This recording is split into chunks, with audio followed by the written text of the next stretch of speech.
Hey everyone, I hope you're having a good start to the week.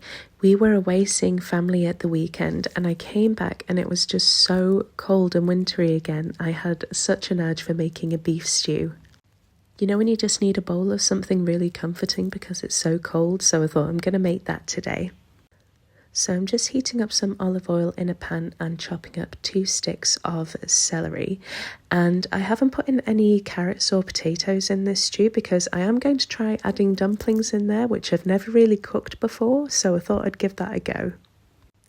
I also need to start buying frozen onions again because I forgot how much onions just make my eyes water. Apparently it's worse if you have blue eyes, so yeah, I was just crying everywhere and could barely see what I was doing.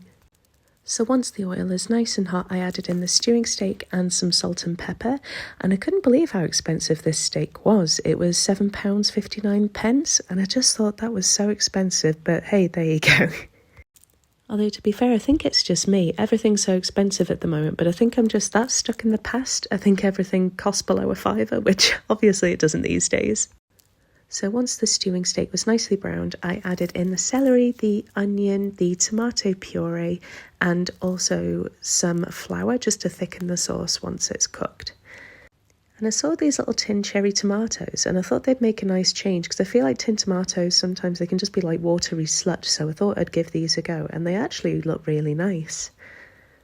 And then once they're in, I just added half a tin of water, a couple of beef stock cubes, a couple of bay leaves, and also loads of Worcestershire sauce. I don't really measure this, to be honest. The recipe always says like a tablespoon, and it's just not enough. We just don't measure it in this house. We just go to town and use about half a bottle.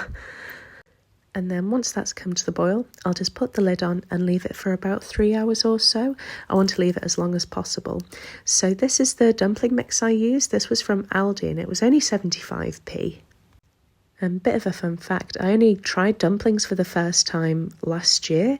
My husband is from Manchester, so he has them all the time, whereas I'd never really had them before and I didn't really know how to make them either. So I thought I'll use this packet mix just to be on the safe side because I'm nowhere near to making them from scratch just yet.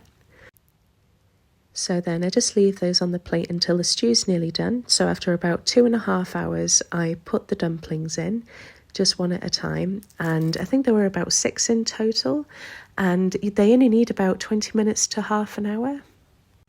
And I had no idea how these were going to turn out, to be honest. I'm a bit of a dumpling novice, so when I took the lid off, I was just like, oh wow, I can do this. I was pleasantly surprised. So I thought I'd take one out just to show you, and the dumplings, they were really light and fluffy, and the meat was amazing. It just fell apart. Thanks for cooking along with me, and I'll see you